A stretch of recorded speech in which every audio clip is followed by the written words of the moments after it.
and I've lived here for 36 years. I've been an educator for 40 years, and one of the reasons that I chose Penn Hills, I moved here from Ann Arbor, Michigan, and one of the reasons that I chose Penn Hills to live in was the education that my kids would get at such a diverse school.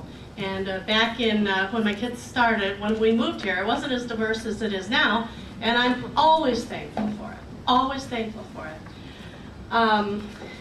We're missing 3 members of the school board tonight, and I know that they all have different ideals of what happens, the way they vote, they're all different.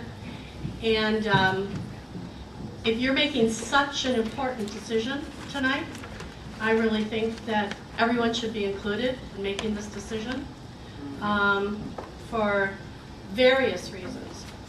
Mrs. Krogh, Mrs. Mowry, and Mrs. Gallo aren't here. Well, maybe they are. Maybe they are. So anyway, Dr. Carroll, my heart goes out to you. This is an absolutely impossible thing to decide. And I hope that all of you, maybe you can put it on the back burner for another time, but these decisions have to be really, really studied hard. Thank you. Thank you.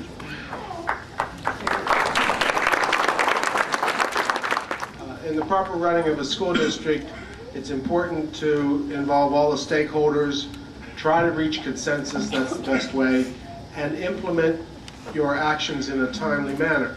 And most things have lead times, and we have gotten bitten in the past when we've tried to rush a bond issue through or a capital improvement project without the necessary lead time steps. In adding courses or removing courses, that leads to a program of studies that should have been out in January. In prior years, this thing was published in January so the students could schedule their classes, get guidance, counseling, and direction, and if a class didn't have enough, it was not offered that year. And you could work on the master schedule timely as soon as school was out. We are way behind that 8 ball, and it's the fault of Curriculum Council for not scheduling this discussion in November and December to work through the suggestions and discussions and make a presentation in time to have the program of studies printed 2 months ago. So I hope that will be corrected in the future, that future curriculum councils schedule their deliberations in the proper month and not too late. Curriculum council's been around as long as I've been around and serves a very important function. And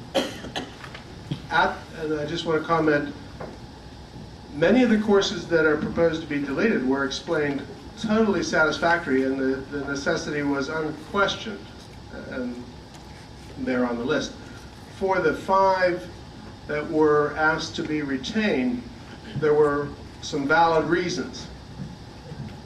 And there was a practical suggestion that I would offer to the board, and you may want to consider it for tonight, and that was leave them in the course of studies, do not offer them. That has the same practical effect as deleting them, with the benefit of they're still there should the need be to retain them next year or the year after or when we get in the new buildings. A very practical solution. Not offering them allows you to staff like the district planned to staff. Leaving them in the course of studies is a practical solution, and it will allow timely debate this coming November and December as to whether to continue to either put them back to being offered, leave them as being on the course of studies or no longer offered, or taking the action this November, December to remove them from the course of studies. Curriculums change, but that was a practical solution, and I would offer it to the board as a practical way to get a better solution tonight. Thank you. Thank you. I started coming to school board meetings in 1980. I've been on curriculum council since mid or later 80s.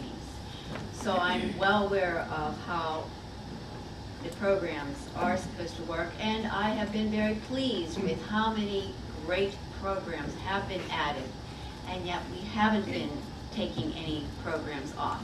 So I can understand the need to review this.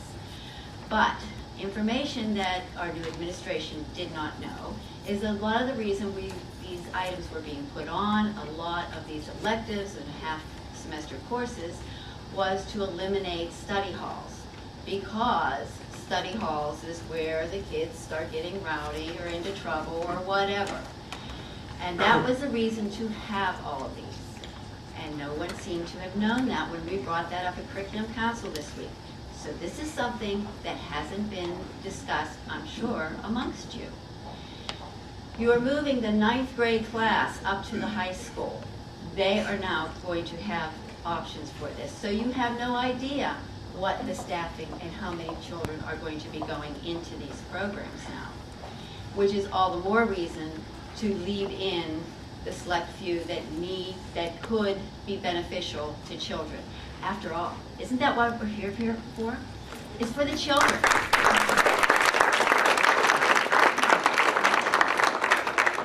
In some cases, as a taxpayer, and it becomes outrageous cost for that class, that needs to be considered.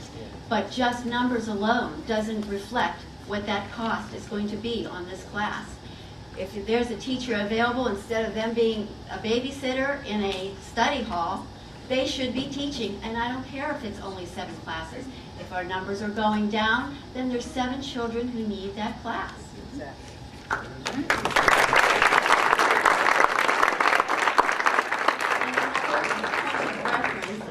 Which maybe I am confused because I have heard differently since Curriculum Council. It was my understanding that this science class, which I don't understand why it's listed here as Science 1, in the 9th grade, was to introduce biology to all the students in 9th grade, and that teacher would have that class later in high school as the options for other I students. think you meant Earth or Space Science. Right, Instead of but here biology. it's listed as Science 1. Yes. Which it looks a little silly that we're eliminating Science 1. So, but am I correct that that teacher will be offering that class at the high school level once they've gone through biology, that you wanted to get, is that correct? That is correct, and we have it not being offered this year, but we're going to give the students the option to pick up Earth and Space Science at some other time. Okay. Your statement was correct. I am confused because there seems to be something not smelling so good in Denmark, or whatever the case may be. At Curriculum Council, Dr. Carroll seemed to have no problem when it got discussed thoroughly and seemed to be okay with the changes. So I don't understand why this has come up so suddenly when program of study, the book, isn't out in time, and now scheduling because of PSSAs, it's my understanding, that's not going to happen for a while. So why this emergency meeting had to be called now is of great concern, although we do know that a lot of people can't be here on Wednesdays, us being one of them. We're missing our banquet dinner tonight, and that's where Margie Krogh is also. And keep in mind, as the science was a great presentation here, and she is the one that has started FAME to bring in money for the arts. So the arts should stay alive and well in Penn Hills.